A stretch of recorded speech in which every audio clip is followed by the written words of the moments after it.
तो एक बार फिर से स्वागत है आपका हमारे इस YouTube चैनल में जिसका नाम है उत्तम ऑनलाइन क्लासेस। कल कल हमने आखिरी जो ग्राफ के बारे में देखा था वो था वेग समय ग्राफ, और आज हम लोग चर्चा करेंगे स्थिति समय ग्राफ के बारे में। तो देखते हैं स्थिति समय ग्राफ होता क्या है। स्थिति समय ग्राफ, तो देखिए, यदि गतिशील वस्तु के स्थिति और समय के बीच में जो ग्राफ खींचा जाता है तो उस ग्राफ को अपन क्या कहते हैं? स्थिति समय ग्राफ कहते हैं।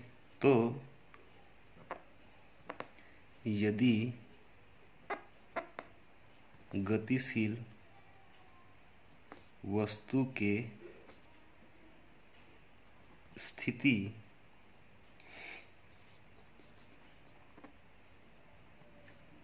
और समय के बीच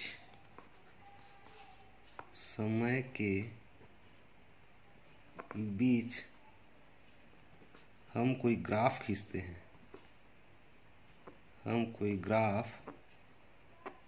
खींचते हैं, तो वह ग्राफ क्या कहलाता है? स्थिति समय ग्राफ कहलाता है। ठीक है। और जब हम लोग स्थिति समय ग्राफ खींचते हैं तो एक सरल रेखा प्राप्त होती है।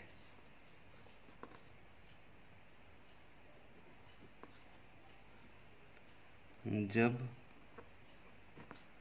समान गति में स्थिति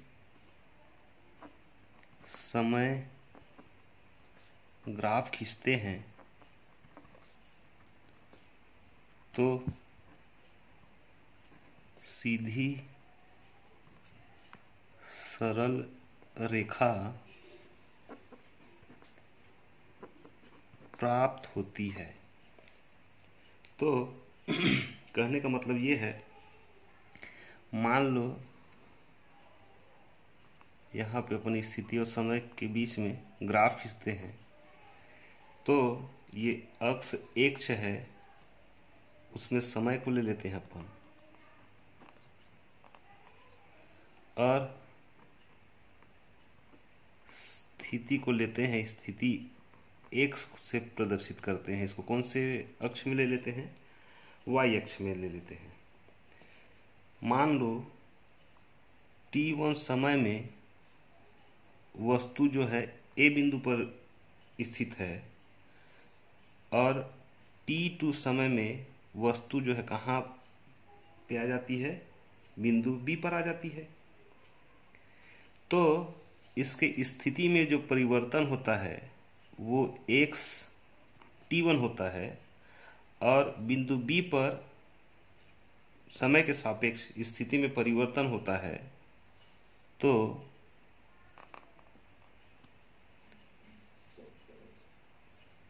x t2 होता है। तो मान लो इसको सीधी सरल रेखा को मिलाते हैं तो एक सरल रेखा प्राप्त होती है। अब इसको मिलाते हैं अपन तो एक बिंदु प्राप्त होता है ए डेश। वैसे ही x2 t2 को समय t2 के सापेक्ष मिलाते हैं तो एक बिंदु प्राप्त होता है b डेश। ये ग्राफ जो है यही स्थिति समय ग्राफ है। तो कैसी रेखा प्राप्त होती है? सीधी सरल रेखा प्राप्त होती है। अब इसके स्थिति t के सापेक्ष जो वस्तु ए की स्थिति है उसको आगे बढ़ाते हैं समय के सापेक्ष, तो एक कोण प्राप्त होता है जिसे कहते हैं थीटा, और जो बिंदु सी पर जाकर के क्या होती है? मिलती है। तो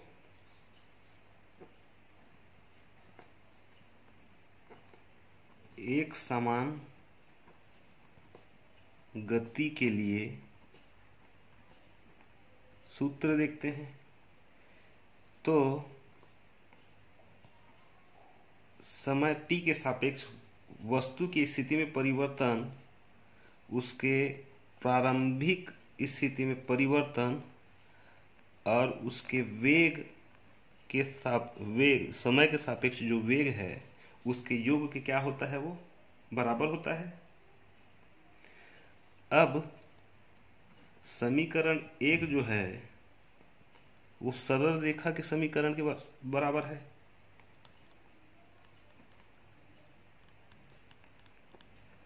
अब सरल रेखा का समीकरण होता क्या है, तो y बराबर mx प्लस c, इसे तुलना करके देखते हैं।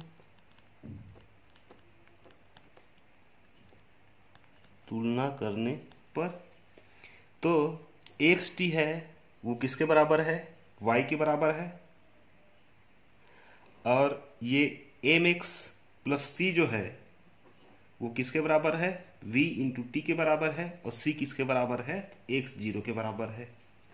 यहाँ पे m जो है वो सरल रेखा की प्रवणता है ना, m को क्या बोलते हैं, प्रवणता बोलते हैं। तो यहाँ पे m जो है वो बराबर किसके है, v के है। अब v बराबर क्या है, यहाँ पे टेन थीटा है।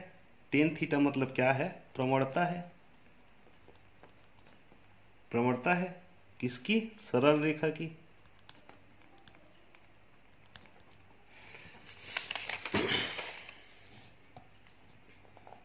तो वस्तु का वेग देखते हैं।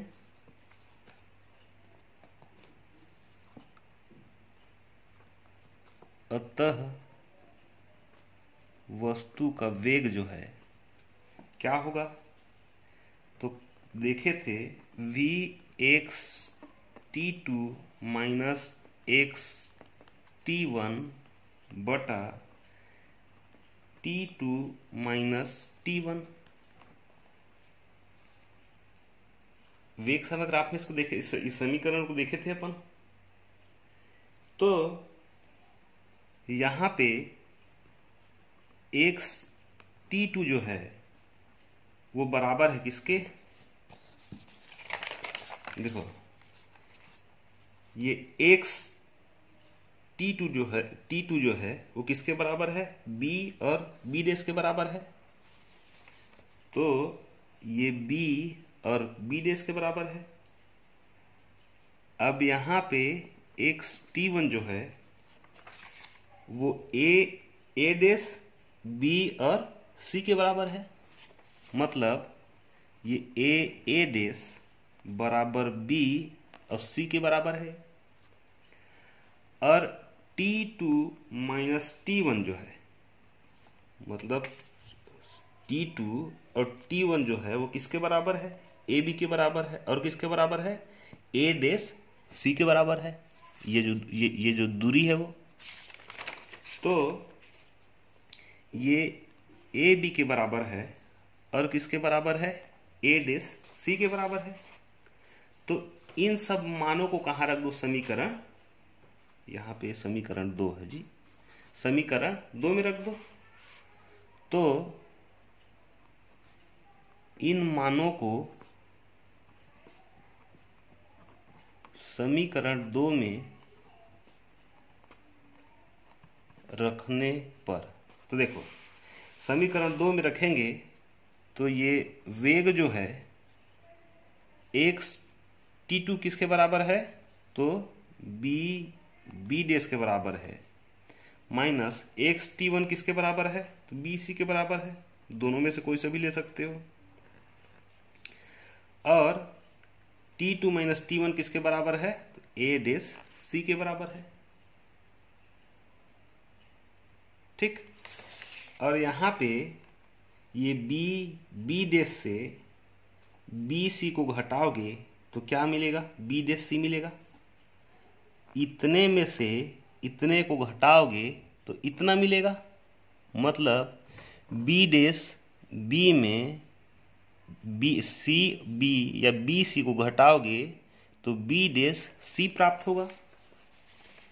तो वेग बराबर वी डेस सी अपॉन ए डेस सी, ये जो बचा था।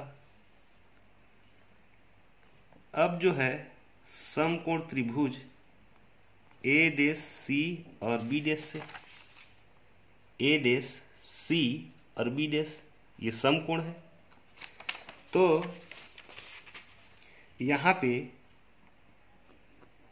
टेन थीटा बराबर लंब बटा क्या होता है, आधार होता है। तो लंब क्या है, बी डेस सी, और आधार क्या है, ए डेस सी के। तो बी डेस सी बटा ए डेस सी, है ना। तो ये किसके बराबर है, वेग के बराबर है। तो वेग v बराबर टेन थीटा।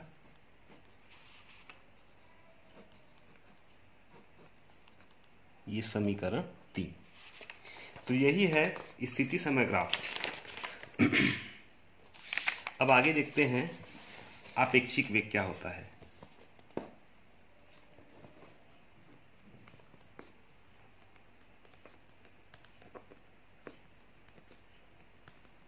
आपेक्षिक वेग, तो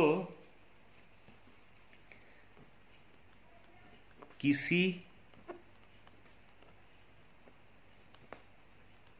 गतिशील वस्तु, मतलब वस्तु कैसा हो, गतिशील हो या स्थिर हो, तो दो वस्तु है तो एक के सापेक्ष जो है पहले वस्तु की जो स्थिति होता है या स्थिति में जो परिवर्तन होता है उसे क्या बोलते हैं, आपेक्षिक वेग बोलते हैं। तो किसी गतिशील वस्तु या स्थिर वस्तु के सापेक्ष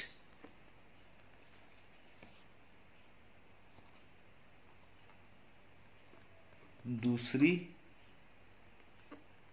वस्तु का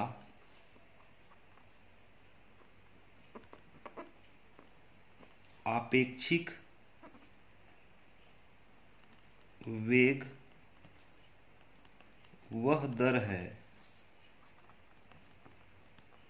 जिसमें पहले वस्तु के सापेक्ष दूसरी वस्तु में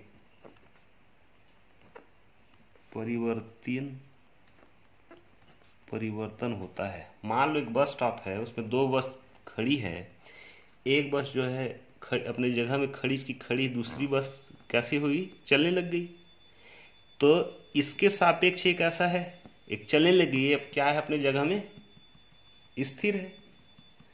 तो चाहे वो वस्तु गतिशील हो या वो कैसा हो, स्थिर हो, तो एक के सापेक्ष में दूसरे के वेग में परिवर्तन होता है, हाँ? तो उसको क्या बोलते हैं अपन, आपेक्षिक वेग कहते हैं।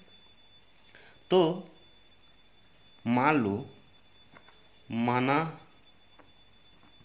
पहली वस्तु ए का वेग जो है वो क्या है, v1 है,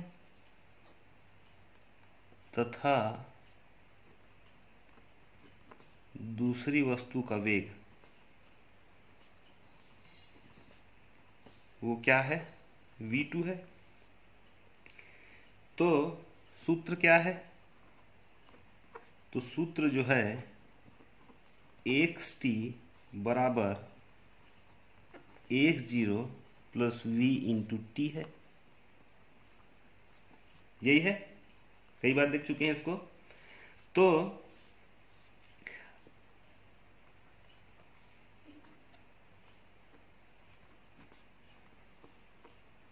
पहले वस्तु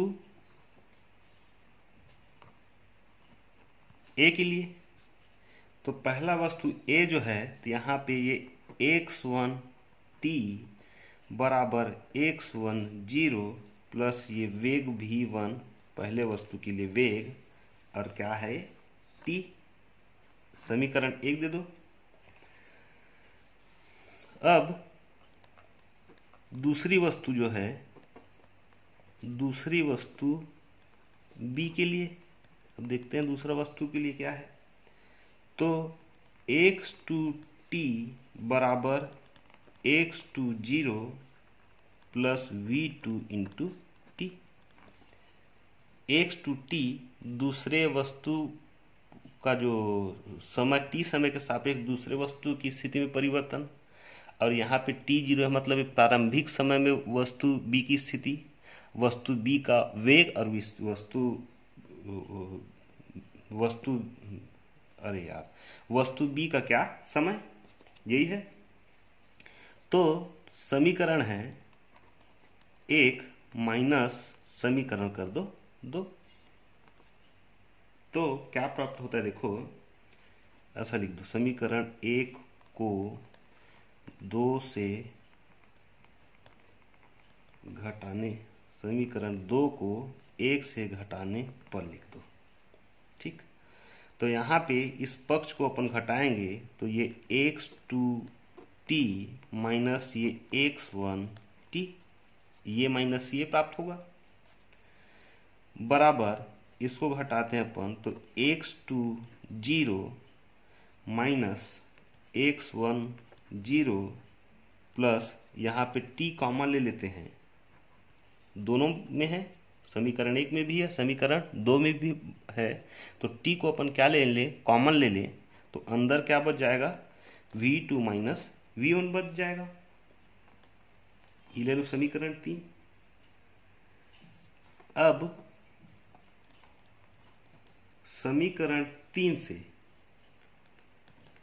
तो इसको इधर ले आओ, इसको इधर ले लो, तो v2 माइनस v1 बराबर हो जाएगा किसके, तो x two t minus x one t minus ये पक्ष इधर आ गया, तो क्या बच जाएगा, ये एक्स टू जीरो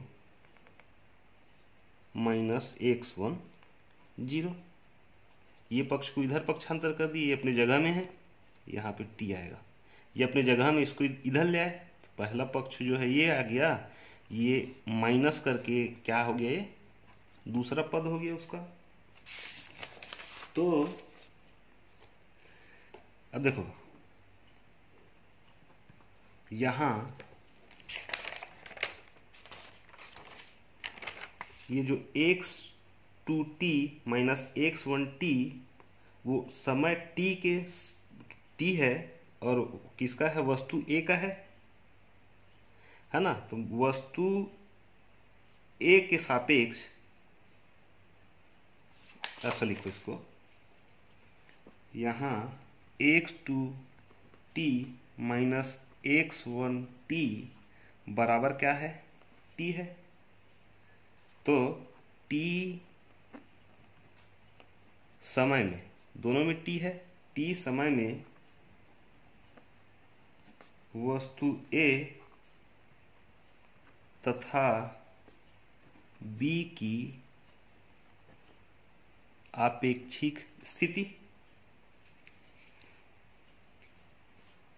और एक्स टू जीरो माइनस ये एक्स वन जीरो, समय यहाँ पे क्या है दोनों के लिए, प्रारंभिक वस्तु के प्रारंभिक जो समय है वस्तु एक्स की स्थिति में परिवर्तन और वस्तु बी की स्थिति में परिवर्तन जो है, तो समय यहाँ पे क्या है, समय इसके लिए शून्य है, तो शून्य समय में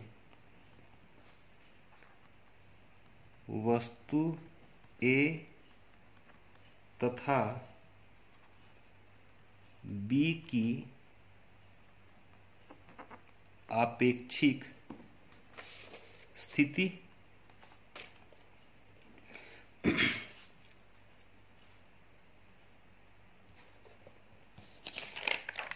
अब ये समीकरण से देखते हैं, तो इसको समीकरण दे दो, समीकरण नंबर 4। तो समीकरण 4 में v1 v2 जो है, v2 माइनस v1 जो है, तो v2 माइनस v1 जो है बराबर किसके है, तो t समय में वस्तु A के सापेक्ष B की स्थिति में, B की स्थिति बस इतना ही लिख लो, माइनस क्या है, देखो ये इतना जो है, तो t1 समय में वस्तु A के सापेक्ष B की स्थिति, A के सापेक्ष वस्तु B की स्थिति, इसको रिटर्न फॉर्म में ले लिए, बीच में है माइनस, तो बीच में अपन क्या ले लिए, माइनस। अब दूसरा समय क्या है, तो दूसरा समय शून्य है ना। तो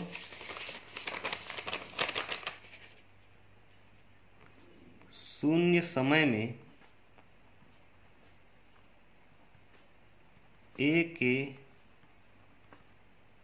सापेक्ष B की स्थिति, अब बटे में ले लो t। अब ये t आया कहाँ से, तो v2 minus v1 into T था, v2 माइनस v1 इंटू क्या है, t है। तो v2 माइनस v1 बराबर, अब देखो इस स्थिति में परिवर्तन हो रहा है, तो इसको लिख सकते हैं वस्तु A के सापेक्ष वस्तु B की स्थिति में परिवर्तन। भाई यहाँ पे समय था, यहाँ पे समय था, यहाँ पे समय शून्य था, तो कुल मिला के वस्तु A के सापेक्ष वस्तु B की स्थिति में परिवर्तन हो रहा था, और इसके बटे में क्या था, तो t था। तो v बराबर s अपॉन टी होता है, विस्थापन बटा समय, वेग बराबर होता है। तो ये भी क्या है, स्थिति में परिवर्तन हो रहा है बटे t, किसके बराबर है, विस्थापन के बराबर है। तो यहाँ पे अब देखो ये v1 माइनस v2 है, v2 माइनस v1 है, तो अगर v2 माइनस v1 बस ले, v2 माइनस v1 बस ले, तो ये क्या है, वस्तु A के सापेक्ष B का आपेक्षिक वेग। अभी किसके बराबर, v बराबर विस्थापन बटा क्या था, t था, स्थिति में परिवर्तन बटा t। तो ये यहाँ पे परिवर्तन की जगह हम अब क्या जुड़ गया, यहाँ पे वेग जुड़ गया।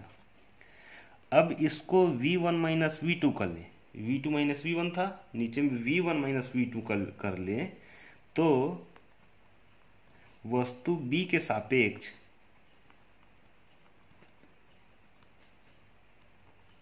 वस्तु B का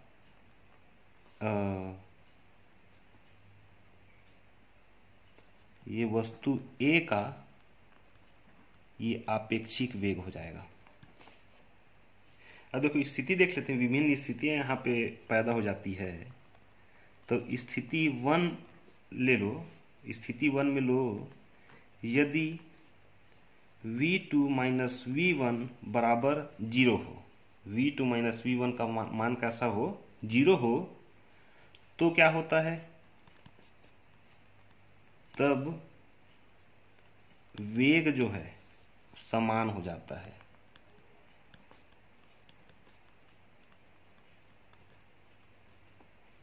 मतलब x2t माइनस ये x1t बराबर x2 0 माइनस x1 0 हो जाता है। दोनों का वेग कैसा हो जाता है, बराबर हो जाता है। अब स्थिति समय ग्राफ में देखते हैं इसको, तो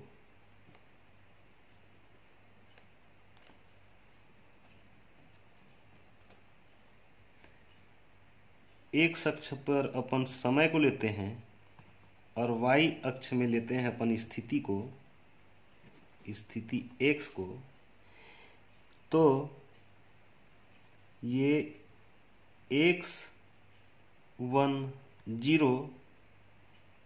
मतलब वस्तु A का प्रारंभिक स्थिति जो है और वस्तु B का प्रारंभिक स्थिति एक सीधी सरल रेखा में मिलती है हमें। ये है वस्तु A के लिए और ये जो है वो वस्तु B के लिए है। ये दोनों रेखाएं कभी नहीं मिलेगी आपस में, वो अनंत में जाने के बाद भले मिले, लेकिन ये दोनों रेखाएं क्या होगी, कभी आपस में नहीं मिलेगी। स्थिति दूसरा देख लेते हैं।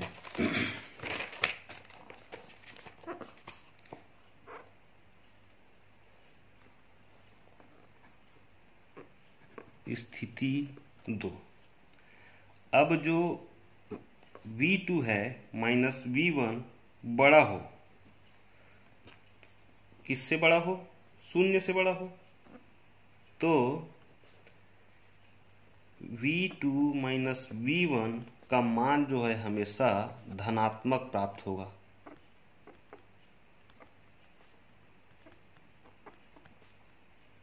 धनात्मक प्राप्त होता है कब, V2 माइनस V1 का जो मान है वो शून्य से बड़ा हो तो कैसा प्राप्त होता है, हमें धनात्मक प्राप्त होता है। तो उस समय स्थिति समय जो ग्राफ है वो हमको प्राप्त होता है, ये x अक्ष है, ये y अक्ष है, यहाँ लेते हैं अपन समय को और इस अक्ष में लेते हैं अपन स्थिति x को।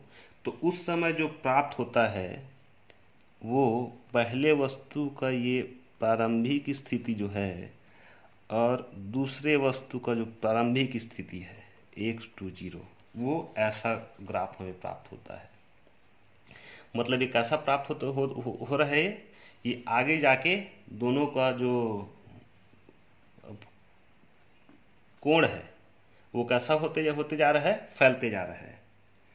तो ये वस्तु B के लिए है और ये जो है वो वस्तु A के लिए। A का क्या है, प्रारंभिक स्थिति है, और ये क्या है, B के लिए प्रारंभिक स्थिति है। अब एक स्थिति और है, स्थिति तीसरा। अब देखो ये स्थिति तीसरा है क्या, तो V2 माइनस V1 का जो मान है, V2 माइनस V1 का जो मान है वो छोटा हो किससे, शून्य से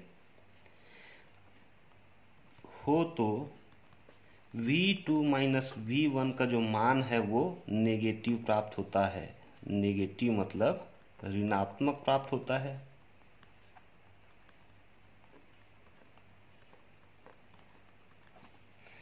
तो यहाँ पे जो स्थिति समय ग्राफ जो हमें मिलती है, इस अक्ष में समय को लिया जाता है और y अक्ष में लिया जाता है स्थिति x को। तो ये x10 है A के लिए प्रारंभिक स्थिति और ये है x20, ये B के लिए प्रारंभिक स्थिति, ये B के लिए है और किसके लिए है, A के लिए है। तो आगे जा करके एक बिंदु में क्या हो जाएगी, वो मिल जाएगी। कब, जब V1 माइनस V2 का जो मान है वो शून्य से क्या हो, नीचे हो। तो अब इसी के अंतर्गत में एक स्थिति और देख लेते हैं।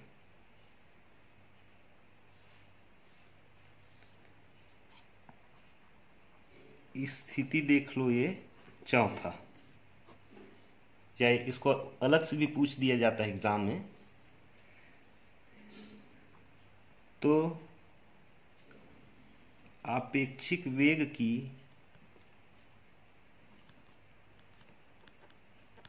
गणना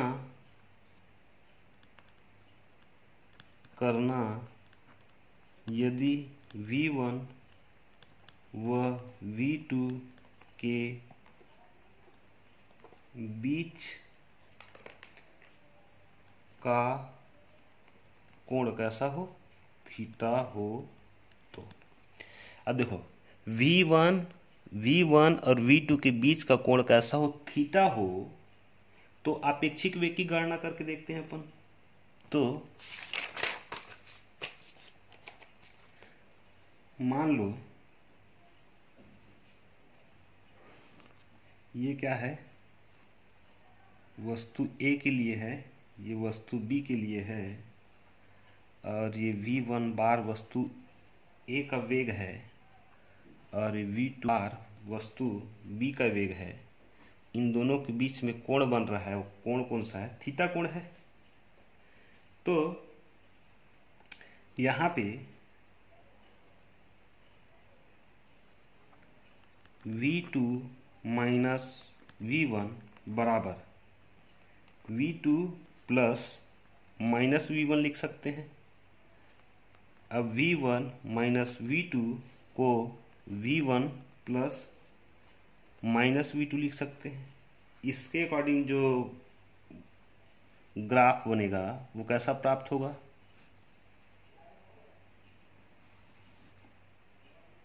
ये B के लिए है, ये V2 का बार है, वस्तु B का वेग, वस्तु A का वेग जो है V1 बार है, ये वस्तु A का वेग है, और इसके जो नीचे साइड प्राप्त होगा मतलब वो माइनस V2 बार प्राप्त होगा।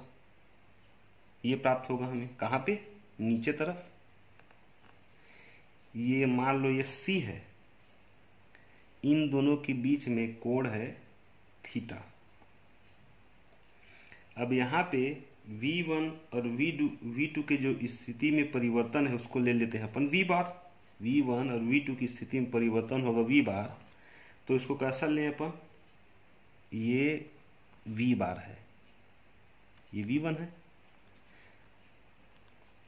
मतलब V1 व V2 के का परिणामी खींचते हैं, परिणामी बराबर क्या है, V बार है। V बार खींचे इन दोनों का परिणामी, तो कैसा प्राप्त हुआ हमें, V बार प्राप्त हुआ। तो यहाँ पे जो कोण प्राप्त होगा वो कोण जो है अल्फा होगा। ये थीटा था, ये कोण कौन सा है, अल्फा है। तो यहाँ पे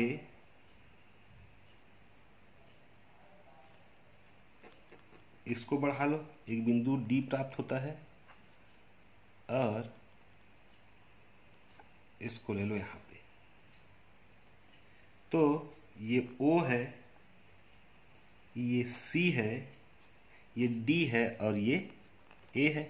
कैसा प्राप्त हो रहा है हमें, समांतर चतुर्भुज प्राप्त हो रहा है।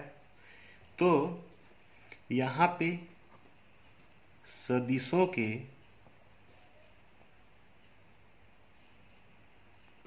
समांतर चतुर्भुज कौन कौन सा है, O है, C है, D है, और कौन है, A है।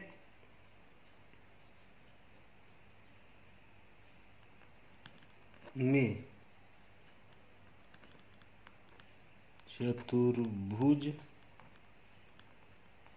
नियम से तो देखो इसका चतुर्भुज नियम में इसका परिणामी वेग जो होगा, तो परिणामी वेग v बराबर हो जाएगा v1 का स्क्वायर प्लस v2 का square plus 2v1 v2 cos of 180 minus theta. ये हो जाएगा v1 का घात 2 प्लस v2 का घात 2 प्लस 2v1 गुणा v2 गुणा कॉस ऑफ 180 माइनस थीटा। अब देखो ये कॉस ऑफ 180 माइनस थीटा आया कहाँ से, तो ये सीधी एक सरल रेखा होती है, वो कितनी डिग्री की होती है, 180 डिग्री की होती है। ये रेखा कितने की है? 80 डिग्री की है। तो इसमें से ये थीटा अपन घटा दिए, मतलब इतने में से थीटा घटा रहे हैं, मतलब 180 में से क्या घटा रहे हैं? थीटा घटा रहे हैं। तो क्या आ जाएगा? 180 माइनस थीटा। अब v बराबर क्या हो जाएगा? cos 180 minus theta, cos 180 minus theta बराबर होता है माइनस कॉस ऑफ थीटा। ये फार्मूला है जी, है ना। तो यहाँ पे v1 का स्क्वायर प्लस v2 का square plus 2v1 v2 minus cos of theta ये प्राप्त हुआ करनी के अंदर में। तो यहाँ पे v बराबर ये v1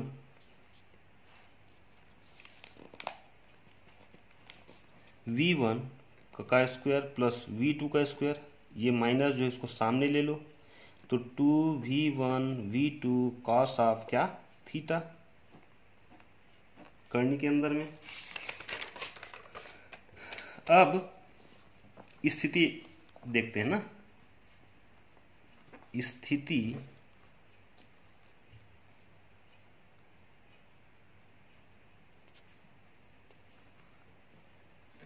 स्थिति पहला देखते हैं अपन। पहला स्थिति क्या है? यदि थीटा का मान जो है वो कैसा हो? 1 हो, तो कॉस थीटा का मान क्या हो जाता है? सॉरी, सबसे पहले शून्य ले लो जी। 1 नहीं लेंगे, यहाँ पे शून्य लेंगे और 90 डिग्री लेंगे, 2 स्थिति लेंगे। तो थीटा का मान क्या रख देते हैं? 0 रख देते हैं। तो कॉस ऑफ थीटा का जो मान है वो 1 प्राप्त होता है। अतः परिणामी वेग बराबर क्या हो जाएगा? परिणामी वेग बराबर हो जाएगा v बराबर v1 का स्क्वायर प्लस v2 का square minus 2v1 v2 into क्या? 1 प्राप्त होगा। तो यहाँ पे v बराबर क्या हो जाएगा? ये a का घात धन b का घात माइनस 2ab बराबर क्या होता है? a माइनस b का घात 2। तो ये v1 माइनस v2 का घात क्या हो जाएगा? 2 हो जाएगा। घात 2 हथकरणी कैसा होता है? हट जाता है। तो v बराबर क्या प्राप्त होगा? v1 माइनस v2 प्राप्त होगा। पहली स्थिति में कब? जब थीटा का मान क्या हो? 0 हो। अब स्थिति ले लो, स्थिति 2। अब मान लो यदि थीटा का मान कैसा हो? 90 डिग्री हो, तो कॉस थीटा मान क्या हो जाता है? 0 हो जाता है। तो क्या प्राप्त होगा? परिणामी वेग v बराबर, परिणामी वेग v बराबर ये v1 का घात 2 v2 का घात 2 माइनस 2v1 v2, ये कैसा है? 0 है। कॉस थीटा का मान कैसा प्राप्त होगा? 0 प्राप्त होगा। तो ये पूरा टर्म्स क्या हो जाएगा? 0 हो जाएगा। तो v बराबर प्राप्त होगा v1 प्लस ये v1 का घात 2 v2 का घात 2, ये प्राप्त होगा। अब एक स्थिति और देख लो। पहले वो 0 अंश में थी, अब वो 90 अंश में ले लिए। अब किस में ले लेते हैं? 180 अंश में ले लेते हैं। तो स्थिति तीसरा, तो थीटा का मान ले लो 180 डिग्री, तो कास 180 डिग्री बराबर होता है -1। तो इसका परिणामी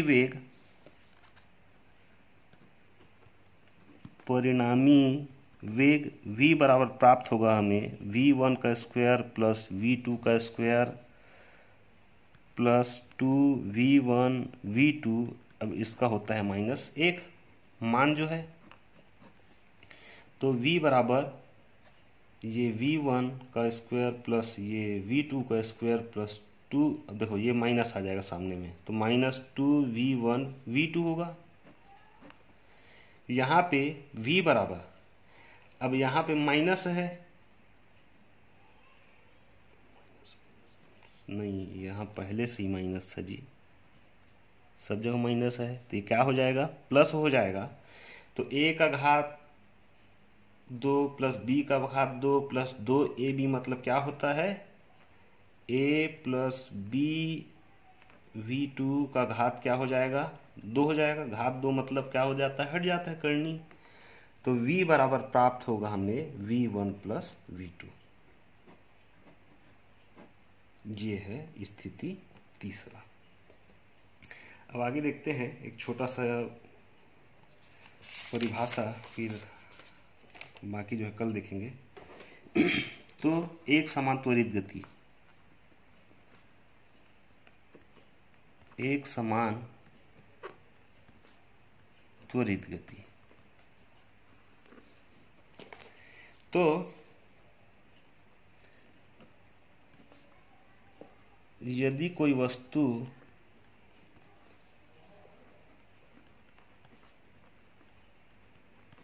इस प्रकार गति करे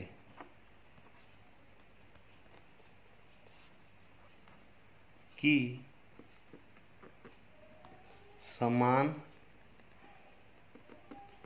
समय अंतराल में उसमें उसके वेग में परिवर्तन एक समान हो, तो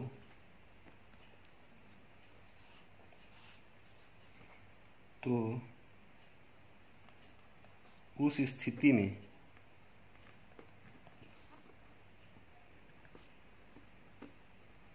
वस्तु के इस प्रकार की गति को